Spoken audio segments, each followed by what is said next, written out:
So a very good morning and to all of us. Today we continue with our sermon series. It's called what?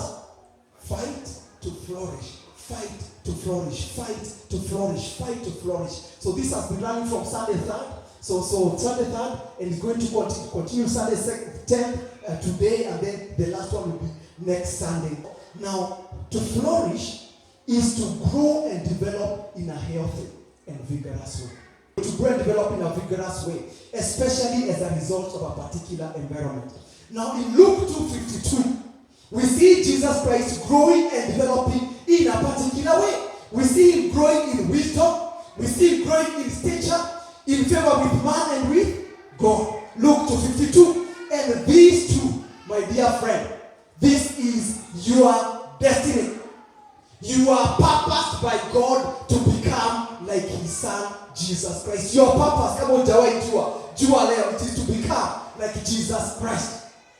That is your core purpose. God's desire, design, and purpose for you is to grow and become like Jesus Christ. Now in 2 Peter chapter 1 verse 3, the Bible tells us that by his divine power, kwa nguvu zake, God has given us everything, every single thing that we need for life and godliness. In other words, the environment that you need to flourish, it has been provided for. All that you need to grow and flourish in life has been provided for. It's actually the next slide there, if you can move with me. It has been provided for. It has been provided for. Mchanga iko na rotuba, ndio hiyo. Na mbegu ya kukua ndio hiyo. The two things have been provided for. Now the thing becomes, how can you grow and develop? How can you flourish? How can your mind flourish so that you can grow in wisdom? How can your body flourish? How can your spirit flourish? How can your heart, your relationships flourish? How can you flourish? How can you grow and develop vigorously? How can this happen? How can you do this? How can you do this? And the answer we saw is Matthew what? Matthew, let's go to the next slide. Matthew 11 verse 12. Can we read that together? From the days of John the Baptist until now, the kingdom of heaven has suffered violence, and the violent take it by, and the violent,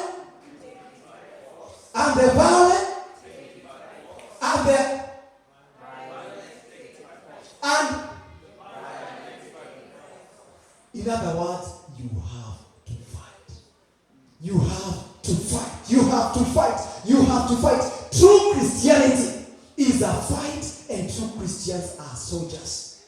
They always have a war mentality, not a peace mentality. They have a war mentality. They are like the defense forces. They are constantly thinking about war. True Christians are violent and take the kingdom of heaven by force. True Christians fight to flourish. They fight to flourish. True Christians fight to flourish. Salvation is free. By the way, salvation is free. But your sanctification, your building of that salvation, you are growing from that salvation, it has a cost. And that cost is called a fight. A fight. True Christians know that there is nothing good, nothing true, nothing beautiful on earth and in heaven that can be attained and enjoyed without a fight. Kama ni mzuri, lazima uipiganie. Kama ni mzuri, lazima uipiganie. Because the default of life, it is the other way. The opposite way. The default of life is atrophy, decay, and destruction. That is the default of life. Ukiacha hii maua hapa, tuseme hii maua, this is not a real flower. Ukiacha ile mti pale, can you ever see that tree? I want to angalia ile nyingine kama uone hii. But ukiacha ile mti pale, bila watering it, putting effort to come and water it, putting effort to make sure umetoa mambajani ambayo imekauka, this thing will die. It will die because that is the default of life. Default of life is atrophy and decay. So you have to fight for anything good, anything true, and anything beautiful. True Christianity is a fight, and true Christians are soldiers. So for 4 Sundays, we are looking at 4 frontiers that you need to fight and fight well in order to flourish in life. The frontier of your mind, the frontier of your body, the frontier of your heart, and the frontier of your spirit. So 4 frontiers. Last Sunday we looked at the frontier of your body. What are the things we saw there? We saw that you need to fight for your body by fighting against your body. Right? You fight for your body by fighting against your body. And then you need to make it to be a place of 5 things. What are those 5 things we saw? The first one was, so it needs to be the temple of God. See there? And the temple of the Holy Spirit has these 5 things. Which were, the first one was a place of dedication. Jackie, dedication. Place of dedication. Secondly, a place of devotion. Thank you, a place of devotion. Thirdly, a place of beauty. Your body to be a place of God-led duty. And then the fourth one was a place of death. And then fifthly, a place of display. So that sermon is online. Actually, you can pick it up if you missed that. So today we go to the second frontier. The frontier of your social life. The frontier of your social life. The frontier of your social life. And Jesus grew in favor with men. The frontier of your social life. So the title here is Fight for Your Friendships. Fight for your friendships. For you to flourish in life, you have to fight for your friendships. Now, in the world of science, a longitudinal study is a research method in which the same group of people is observed, measured, and studied over a long period of time. So that is longitudinal. Now, there is a study. There is one particular study that puts the long very well in the longitudinal. Now you go in the next slide actually, and that is the Harvard study of adult development. Harvard study of adult development. It started in 1939. Sorry, 1938. 1938. That's when it started. Now inaendelea mpaka saa hii. To continue today. 724 men were part of this study. They have been followed, from 1939 till today. Now today, less than 20 of them are still alive. Out of the 724, less than 20 are still alive. They were all healthy Harvard first-year students in 1938. So they were age 19, most of them, all of them actually, when they began their first year in Harvard University. Now the goal of the study was to find out what factors lead to happy and healthy lives. So that was the goal of the study. What are the factors that bring about a happy and healthy life? Dr. Robert Waldinger, a psychiatrist at Massachusetts General Hospital and a professor of psychiatry at Harvard Medical School, is the 4th director of the Harvard study. So this is not the longest in-depth study of adult life we know of. That's what he says, the longest study. Once we followed people into old age, then we could look back and find out what we knew about them in their 40s and their 50s. That could predict being healthy and happy in their 70s and 80s. So they are looking back to predict what will happen forward. So researchers were expecting that factors like cholesterol, physical activity, like working out, will be the greatest predictors of a long and happy life. Healthy body and healthy food. Healthy body and healthy body and hauna magonjwa zile za mafuta na vitu kama hiyo. But they were not. Those are not things that predicted a healthy and happy life. What was the greatest predictor? What were the greatest predictors of a long and happy life? What were they? They were strong personal connections. Out of a study from 1938 all the way to the 2020, they figured that the greatest predictor of a long and happy life was not your cholesterol levels, it was not your physical activity level, but it was strong personal connections. So we can read together the statement by Dr. Robert there in that next slide. Let's read that statement together. Want to go? We didn't even believe in our own data at first. Why would good relationships in early adulthood predict that things will go better for you physically in later years? But now, other researchers are finding the same thing. Yeah, quite interesting. That how could you in early adulthood predict that things will go better? Like relationships, your heart, your social relationships determine how you do physically in later years. Like, how can that be? How can that be? So they found that, and then other people are confirming that as more research is going on. But then scripture has already talked about it. John 15 verse 9 15. This is what the Bible says. It actually commands us about friendship because it knows the value of friendship. Can we read this together? 1 to go. I have loved you, even as the Father has loved me. Remain in my love. This is my commandment. Love each other in the same way I have loved you.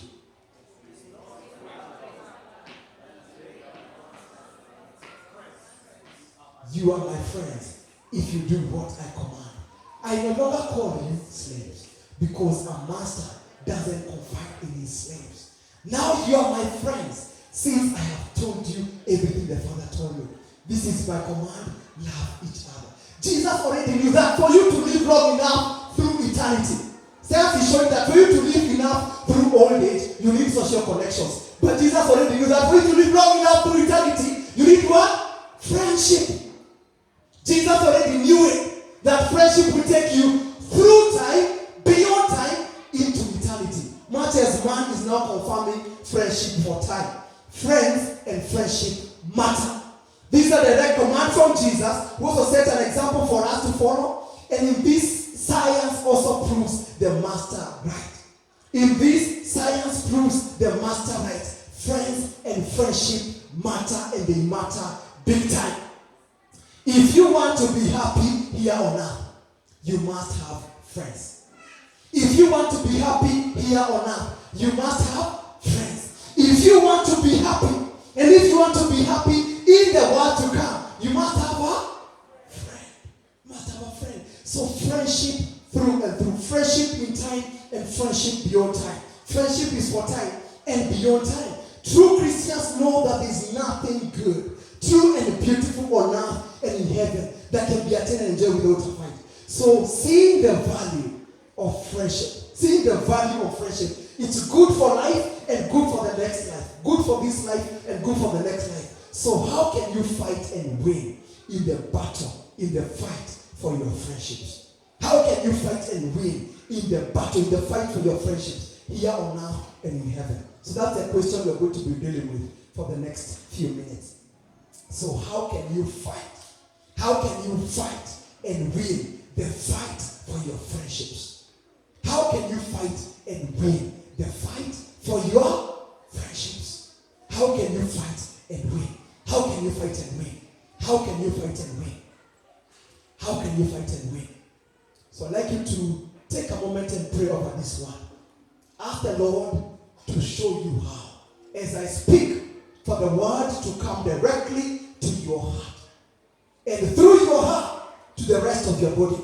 That you shall live out the truth of the word of God as brought to us this morning by His Spirit. So pray.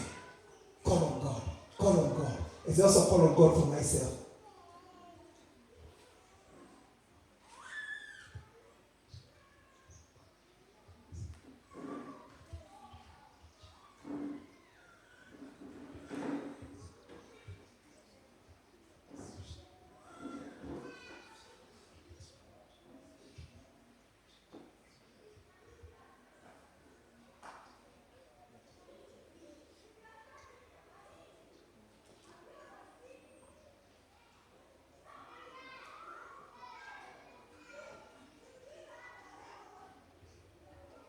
In Jesus' name we pray. Amen. Amen. So the very first thing for you to fight and win the fight for your friendship, this is the first thing. We'll have gone to 3 points and then we are finished. So the very first thing is to, let's read together, realize that friendship matters because you and I were made for friendship. You and I were made for friendship. I would like you to be on your feet to read the scripture from which we get this point. Let's be on our feet as we read this. And remember, we read as it is written. Where it is capital, you read like capital. You don't have to go kabisa mdomo. Okay, 1 to go. John 15 to 15. I have loved you.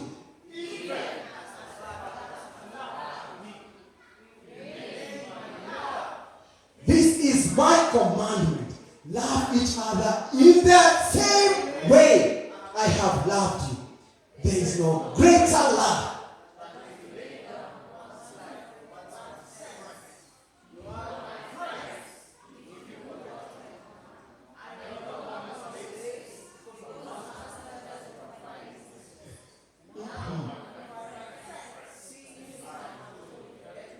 the Father. Tony, you can have your seat. This passage, my dear friends, is all about friendship. It's all about friendship. 3 times. 3 times in just a couple of verses. 3 times. And the love that he's talking about is friendship love. He starts talking about love and then he connects it to the love, And he's saying that love in the same way, in the same way, in the same way. And then he goes to show the same way, associating that end of love with friendship. Friendship between Jesus and friendship between Jesus and us. Friendship between Jesus and the Father, and friendship between Jesus and us, and then friendship between us and other people. So that's 3 levels of friendship, 3 levels of friendship. Friendship between Jesus and God, how they were friends, and then friendship between us and Jesus, how we should be friends, and then friendship between us and other people, how we ought to be friends, Friendship was never created. When friendship was never created, it did not have an on button. Just as God the Father, God the Son, and God the Spirit never has an on button. Friendship has always existed. It has always existed in the triune God. In the triune God. From all eternity, God has existed as Father, Son, and Holy Spirit in friendship, love. From eternity, the Father and the Son and the Spirit has existed as friends. And you and I, being created in the image of God, were created for friendship. You were created in the image of God. So you cannot escape this. This is the default of your shape. This is the default of your design, my friend. It's a default of your design. You were created for friendship. When God created Adam, he said, it is not good that a man should be alone. It's not good that man should be alone. Why would God look at something he has just made? Adam is still brand new. He has not messed up. And Satan has not yet messed with him. And the world is bado messed at kidogo. God looks at a brand new guy. One look at him and he says, Adam, hautoshi boga. Bado. Why would God do that? Why would God do that? Why would God see the loneliness of Adam as not good? Because loneliness is alien to God. Loneliness is alien to God. He is a triune God. And it was not fitting for Adam, a man made in the image of God. It was not fitting. It was not a fitting garment. Loneliness is not a fitting garment for you who have been created in the image of God. Well, Pastor, I just feel like, me like my me time. More like my me time. Facebook, YouTube, I just prefer my time alone. Like me, I think I'm shaped like that. That is who I am. Friend, that is fallen you speaking. So if you are speaking to me like that, nakwambia really shindwe. That is fallen you speaking. Now fallen is to be fallen and remain fallen. You are not created like that. You are created in the image of God. Therefore, you have a deep need for true friendship. Whether you are an introvert or an extrovert.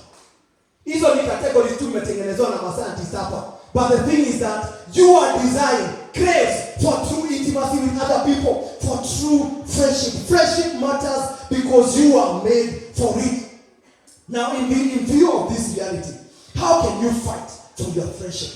In view of this, that you are made for friendship, how can you fight for your friendship? Jesus shows us how in 2 verses, verse 13 and verse 15 of what we just read. First, fight, strive to let your friends eat your life and then keep them there. Fight, strive to let your friends eat your life and then fight and strive to keep them in your life. In your life. Let's read together verse 15. Want to go? I no longer call you slaves because a master does not confide in his slaves. Come on, guys. Read that verse 15. 1, 2. Just be interested in people. That's the best way to get a friend. Just be interested. Uliza maswali. Kashoka, by the way. Hebu niambie, like those red shoes, be interested, Be interested. Be interested in somebody. That's the first way to get a friendship. Now,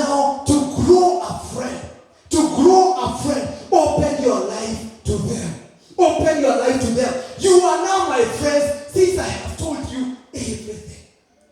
Open your life to them. Open your life to them. You build friendships not through pictures and forwards on.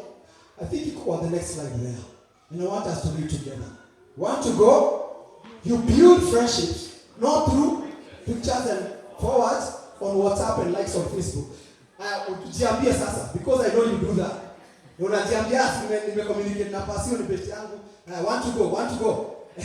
I build not through pictures and forwards on WhatsApp and likes on Facebook, but through sharing the duties of what is going on in my life, in a conversation or doing life together.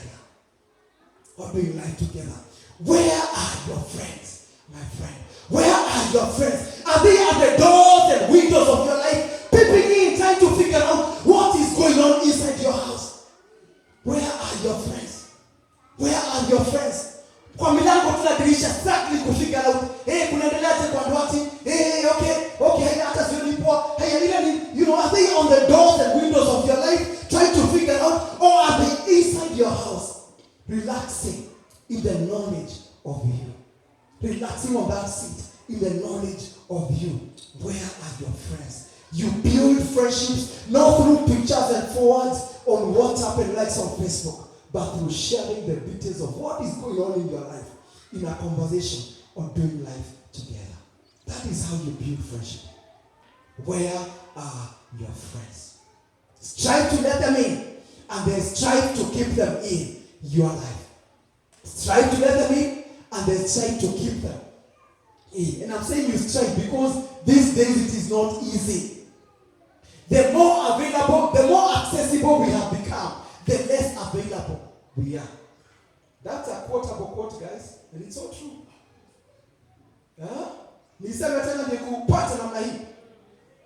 The more accessible you are, the less available you are. Right now, I can get you more than I used to get my friends back in high school. In high school, ilikuwa ni barua, si ndio? Unaandika barua, unagoja. Unaenda pale unaangalia kwenye maybe walisoma jina langu vibaya. Unagoja. Alafu unaambiwa unapata ka slip from the post office. You have a parcel at the post. Kumbe ulituma barua na mwenye alituma aliweka stamp zile za kulamba hivi. Kwa hivyo haikuenda, lazima uende ukalipa 30 bob. But today we are more accessible. Like I can access any one of us through either WhatsApp, through text message, through a phone call, through an email, through what else? Instagram, Telegram, Signal, Zoom, Skype, all those things. Ikishindikana, neza tuma mtu wa boda akuje kwako haraka. Like we are highly accessible, but we are less available. So for you to build friendship, you have to be super intentional in bringing people. You have to strive, you have to fight to bring people into your life and then keep them there. Amen, Diana? Keep them there, strive and keep them there. Now, secondly, strive to sacrifice yourself. This is the second thing for you to fight for your friendship. Can we read it together? Strive to sacrifice yourself for your friend's benefit. Strive to sacrifice yourself for your friend's benefit. This is from verse 13. Watch out to summon and read as it is written. Want to go?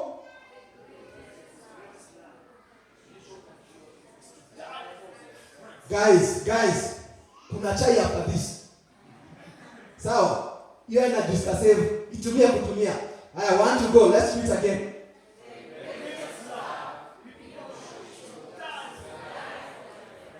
To die for their friends. The greatest love people can show is to die for their friends.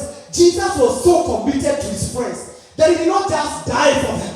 He died the most painful and humiliating death for them. Amen?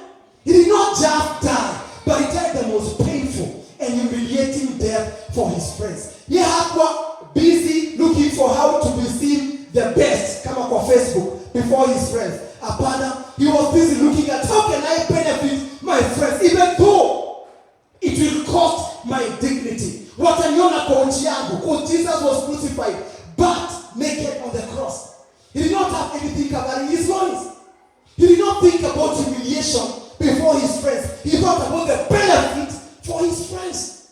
So shame on us who have become so caught up in dignity more than benefit. That nataka mkikuja mwone na kamzuri sana. Instead of thinking, how can I benefit my friends? Even though nitaaibika, nataka nisaidie na nifanye marafiki wangu wasaidike. Once Jesus knew reconciliation with God is what his friends needed most, there was nothing that could stop him from getting this for them. No insults could stop him. No threats could stop him. No betrayal could stop him. No beating could stop him. No Herod, no high priest, not even the pain and shame of the cross could stop Jesus from getting his friends what they needed most. Nothing could stop Jesus. What do my friends need? I'm going to get it for them. I'm going to get it for them. I'm going to get it for them. I'm going to get it for them. I'm going to get it for them. And I have a question for you. When was the last time you sacrificed for your friend? When was the last time you sacrificed for your friend? Truly sacrificed for a friend. When was the last time? Christ did this and then commanded you and me to do likewise. He did it and then he says, do as I have shown you. Do likewise. So my brothers and sisters, friendships matter because you and I were made for it. Jesus fought the good fight of friendship with you and for you with others. Fight for friendship with him and others. Fight for friendship with Jesus and others. Let Jesus and your friends into your life and keep them there and then sacrifice yourself for the better good of Jesus and for the better good of other people. Do those two things. Do those two things. Now we come to the second thing on how to fight. How to fight for your friendship. And this is it. Can we read together? Because they make us. So the first thing is that we are made for friendship. And now we see that friendship makes us. Friendship makes you. It makes us. It makes us. Proverbs 13 verse 20. Let us read as it is written together. He that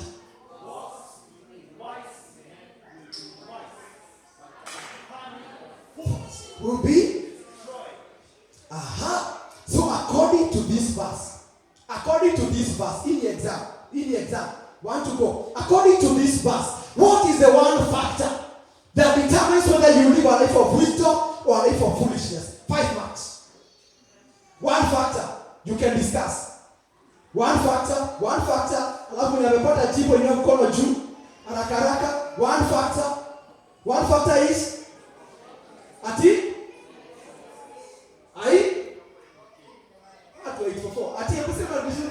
like you know how to you say, yes, got it. Yeah? Don't mambo, sema jibu, tukupatie marks kwa umepata. Yeah? The company you keep, that's a bright student. Wow! Hey, huyo ni makofi kwa hiyo very bright student. The company you keep, the friendship that you have is what will determine the kind of life you are going to live. Who you choose to work with is what will determine. You become who you. I like the next picture. This is me yelling to you. Pokea hii. You become who you hang with. That is what you become. You become who you hang with. Or if you may, Craig Groeschel says this. Your friends are your future you. Your friends are your future you. Your friends are your future you. Realize that friendship matters because they make you. Friendships make you. Your friends are your future you. Friends, listen to this. You are usually the average of your 5 closest friends. You are usually an average of your 5 closest friends. Let me give you a testimony. Think of the 5 people in your life right now that you call your friends. Think of them. If you spend 5 hours of watching TV jana usiku, ile kasiri ulipata ukasema haka nitakapeleka kabisa. Chances are that your friends, 3 or 4 of your friends were also watching that much TV. Either jana ama sometime during the week. Na mtaswap mastori za nimewatch. Wewe umewatch gani? Mimi nimewatch nyingine. Another one. If you are chasing God with all your heart, chances are that 3 or 4 of your friends are also chasing after God. Your friends show you and everyone else their future you. They show you and everyone else your future, the future you. Show me your friends and I'll tell you who you are. They tell others the future you. Now here comes science also proving what I'm saying. Science confirming what the word of God is saying. Here is good science. Here is good science. Did you know that the friend relationship is the most significant one when it comes to gaining weight? Gaining weight, kuongeza uzito, kukua mkubwa hivi ama kukua mzito hivi. Kuna watu wadogo na ni wasito, si ndio? Nikaa mawe wamejaja lakini hawaonyeshani. So the greater determinant of your gaining weight is your friend relationship. Listen to this statistic. If your spouse, so I am a spouse to a lady called Carol, she's right there. So this comes to us also. So if I gained weight, if Carol gained, which is better, me gaining or Carol gaining?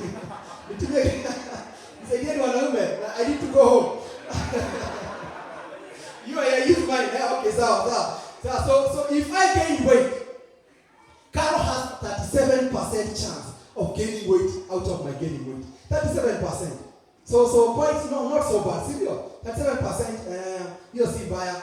If your sibling, my sibling, so I have a sibling called Msonje. So if my sibling gained weight, I have a 40% chance of gaining weight too. 40% chance. 40% chance. So then I come and ongezeka. But if my friend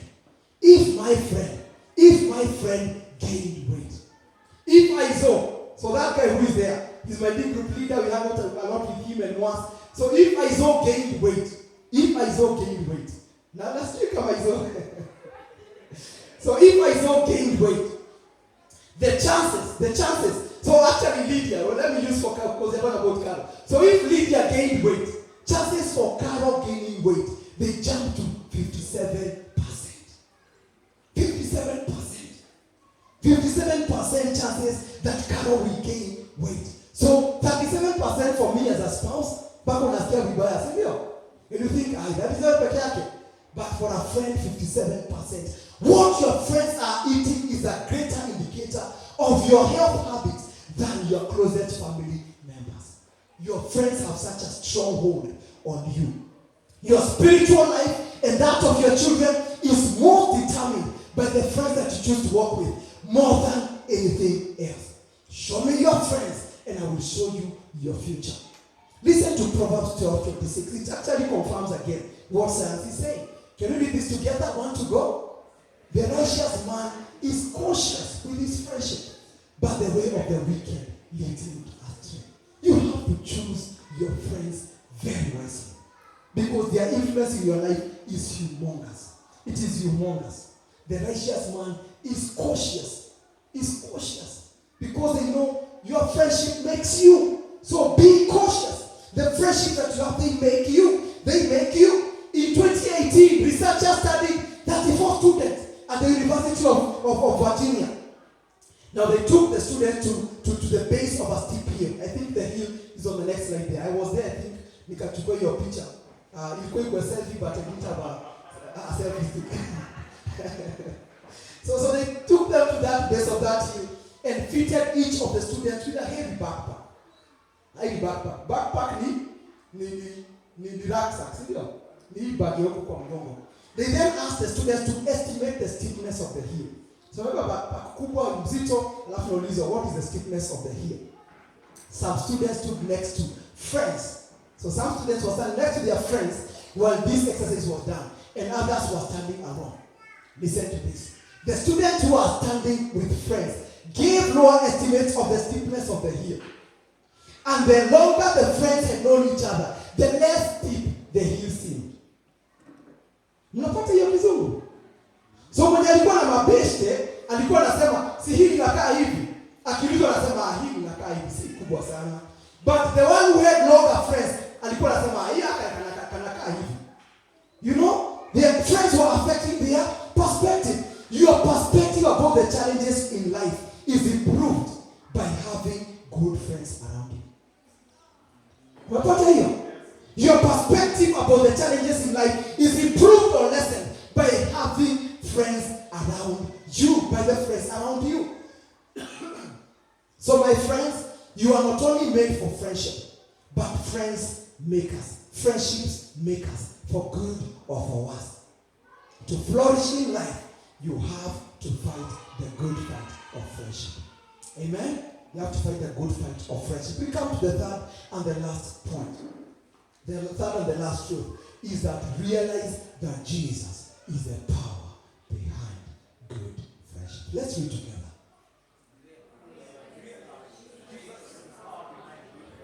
Jesus is the power. Jesus is the power.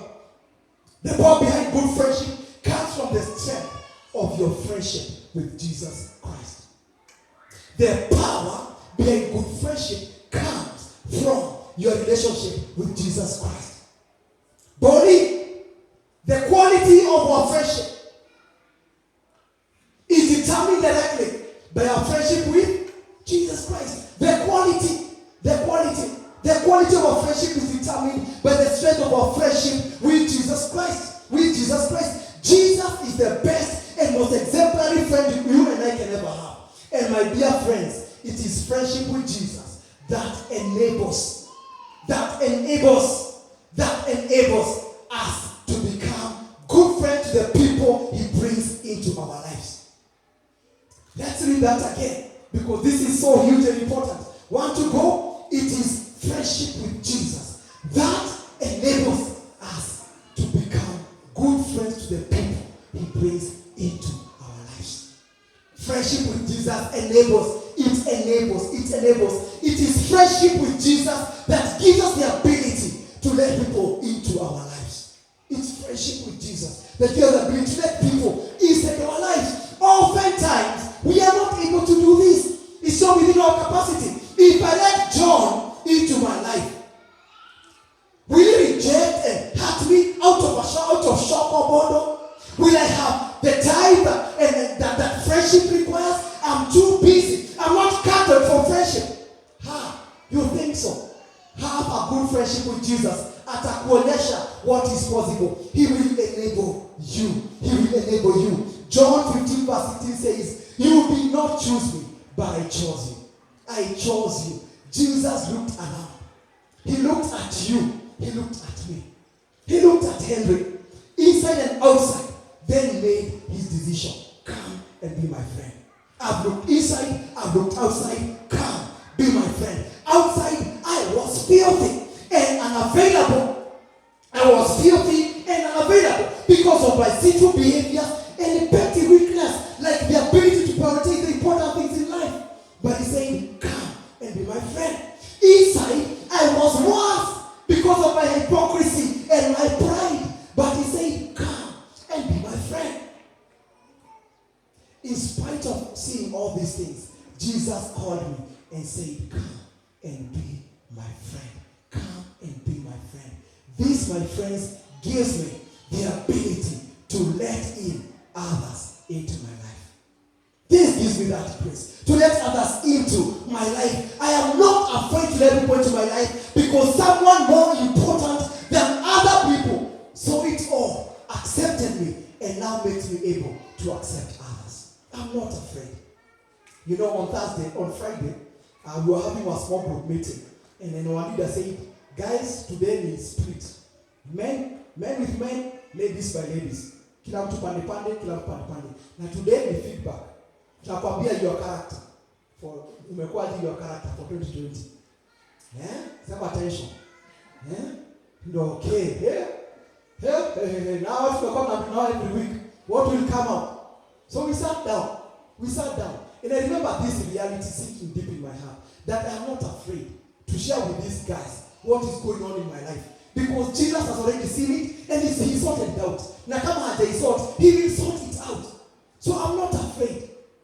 And I was not afraid. Mimi niliwaambia tu. Nao pia hawakuogopa. Waliniambia vitu mpaka sasa nasikia because Jesus is with us, he has accepted us and made it possible for us to accept others. Jesus saw my past sins and weaknesses, my present sins and weaknesses, he has seen them, and my future sins and weaknesses, and he has accepted me.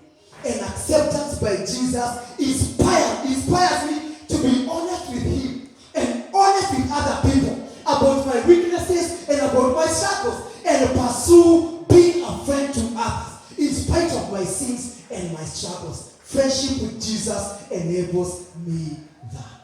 Friendship with Jesus enables me, give me the ability to bring people into my life. And it will also give you that same ability if you focus on Jesus.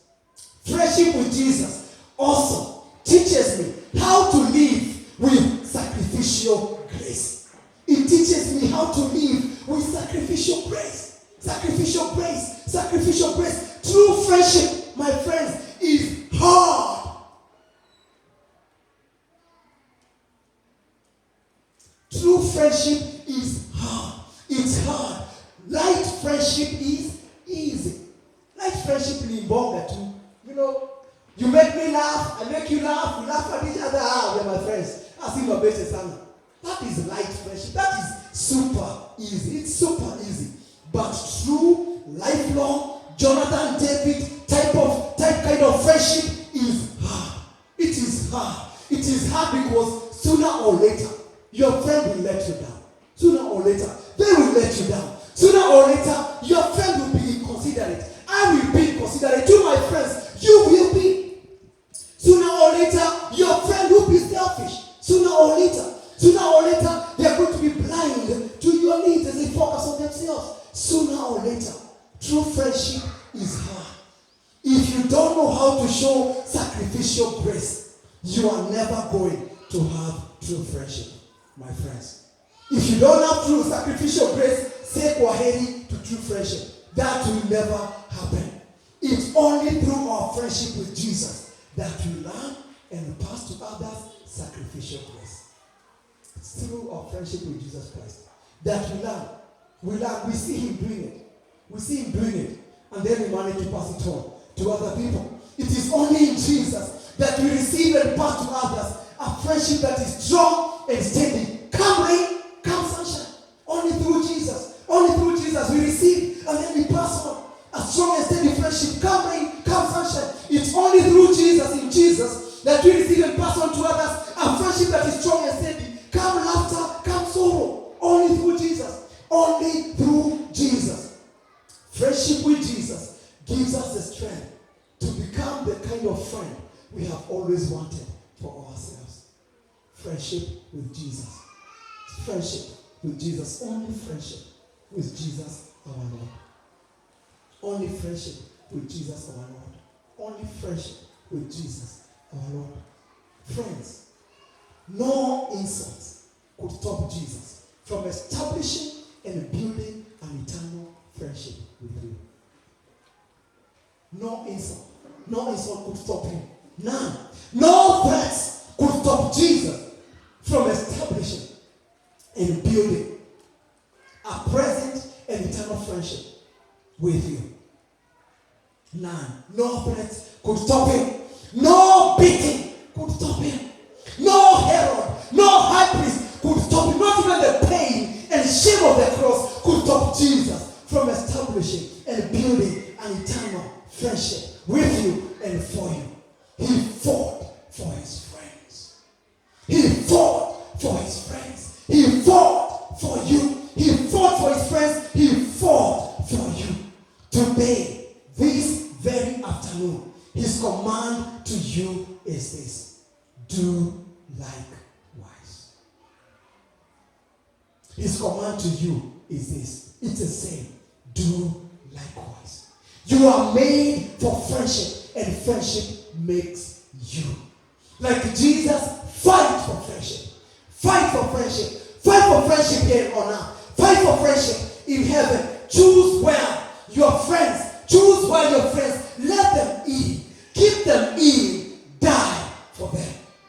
Let them in. Keep them in. Die for them. Choose Jesus as your primary friend. I really like this statement.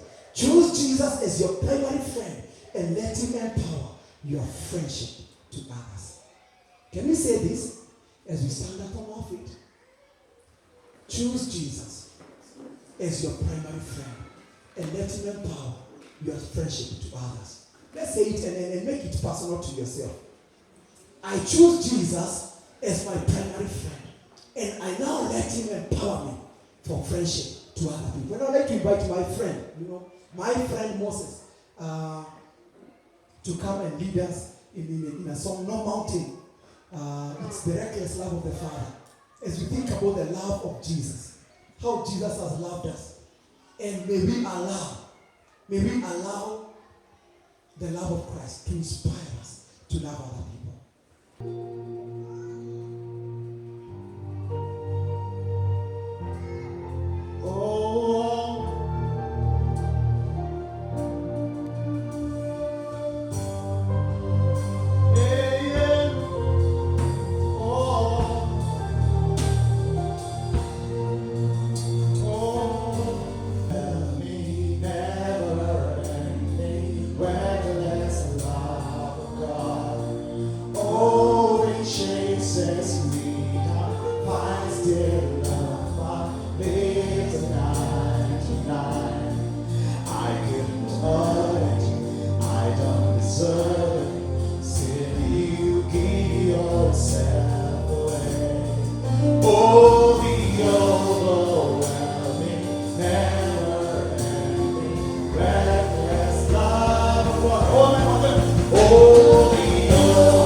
No